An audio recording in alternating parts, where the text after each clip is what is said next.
देखिए बात तो तल्ख है, लेकिन मैं ये बात सबको बता देना चाहती हूँ कि यहाँ एक शेर के बाद जब मैं इसकी तफसील जो बयान करूँगी कि ये बात तल्ख है लेकिन तुम्हें बता दूँ यार, ये बात तल्ख है लेकिन तुम्हें बता दूँ यार, तेरा रवैया बल्कि बुरा रवैया ताल्लुक़ की जान ले लेगा। वाह। ये जो बुरा रवैया होता है ना, ये ताल्लुक़ को बर्बाद करता है। आपका एक अच्छा रवैया आपके ताल्लुक़ को जोड़ देता है और आपका एक बुरा रवैया जो है या आपके बुरे अल्फाज वो ताल्लुक़ को बिल्कुल ख़त्म कर देते हैं। आहिस्ता आहिस्ता करके ये स्लो पॉइजनिंग जो है वो आपके अंदर दाखिल होती रहती है। आजकल लोग जहर से नहीं मरते, अल्फाजों के जहर से मरते हैं, और ये अल्फाजों के जहर जो है ना वो इंसान को ऐसे अंदर से ख़त्म कर देते हैं कि आपको कोई रास्ता नहीं मिलता कि आप किस तरफ जाएं।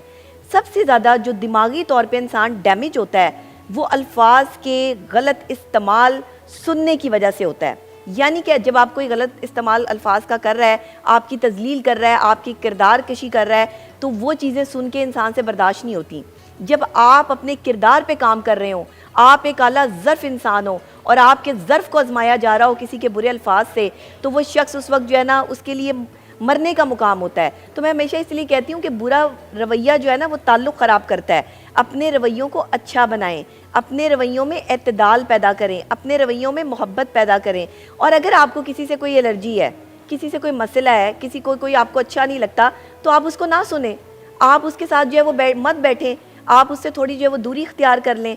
लेकिन किसी के बारे में गलत राय कायम करना, भाई मुझे ये बताएं ना, सोशल मीडिया के ऊपर कुछ लोग गलत रवैया इख्तियार करते हैं, कुछ लड़कियों को लिख देते हैं आगे से, oh my God you looking very hot, you looking very pretty, और भी मैं आपको लफ्ज़ बोलना नहीं चाह रही जी, इस तरह के जो लफ्ज़ लिख देते हैं, तो ये भी तो अच्छे रवैये नहीं है। देखें ना, प्रिटी लिखना चलो इट्स नॉर्मल, बिल्कुल, बट हॉट लिखना किसी लड़की को, किसी खातून को, दैट इज़ नॉट नाइस। तो ये भी तो बुरे रवैये हैं। और कुछ लोग गाली निकाल देते हैं, कुछ लोग गलत बोल देते हैं, कोई किसी की नस्लों तक पहुंच जाता है सोशल मीडिया के, कभी कोई कमेंट्स पढ़े, ऐसे लोगों के लिए क्या कहेंगे? ये भी तो बुरे रवैये हैं।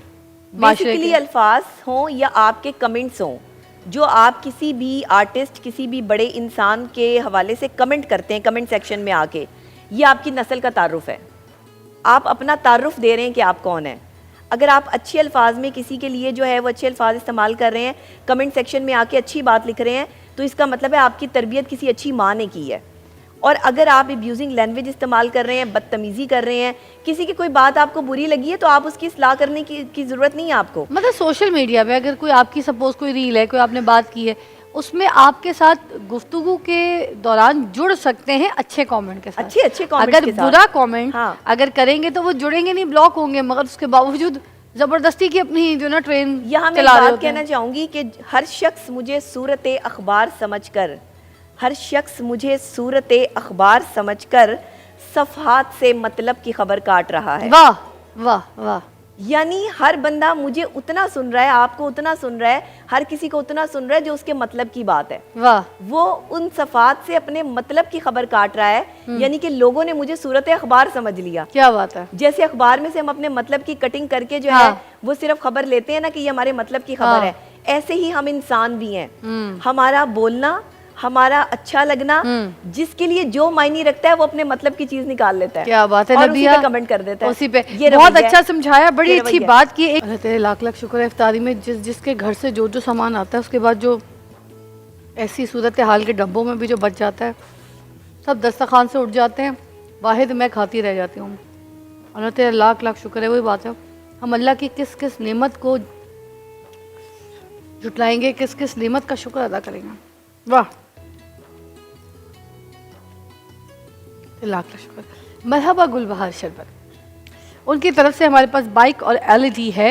ये भी हमारे जो कंटेस्टेंट हैं उनमें से जो रनर अप होंगे, जो विनर होंगे, उनको जाएगी। रनर अप को अभी मरहबा गुलबहार, जहाँ प्यार वहाँ मरहबा गुलबहार, फलों फूलों और खालिस जड़ी बूटियों के अरकियात से तैयार करदा मरहबा शरबत गुलबहार। ठीक है, मेरे पास क्विज़ के लिए, मुकाबले के लिए बच्चे आ चुके हैं। ठीक है, आपका नाम बताइएगा, आपका नाम बताइएगा, यूनिवर्सिटीज़ बताइएगा। Government Islamia high school. Zulqarnain Jafar Punjabi university. Okay ठीक है। तीसरे कंटेस्टेंट किधर है, किधर गए? अगर वो लेट है तो फिर हम उनको शामिल नहीं करेंगे क्योंकि हमारा टाइम कम है। उनको बोले कि फिर माजरत। ठीक है, चले जी, पहला सवाल करने से पहले मैं आपको मरहला बता दूं किस तरीके से। पहला, दूसरा, तीसरा मरहला होगा, बजर राउंड होगा, और जिसने गलत जवाब दिया -10, जिसने सही +10। ठीक है, सुनिएगा। अभी रिसेंटली किस मुल्क ने अपनी करेंसी को डिजिटल किया?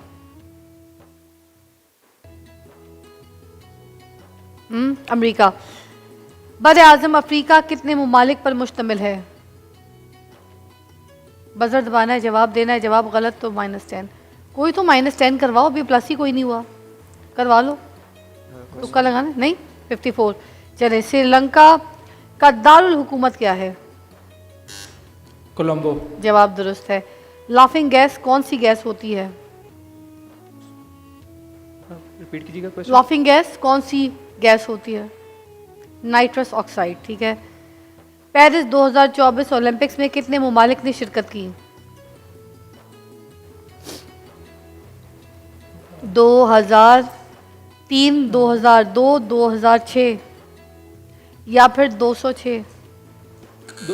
206। जवाब बिल्कुल दुरुस्त है। ठीक है, ओके। कोप 29 में कितने ममालिक ने शिरकत की? 190, 200 या फिर 210? 190। जवाब बिल्कुल गलत है, 200। मुत्तहदा अरब इमारात में कितनी रियासतें शामिल हैं? 7, 8 या 9? 7। जवाब दुरुस्त है। पेरिस ओलंपिक्स में कितने एथलीट्स ने शिरकत की?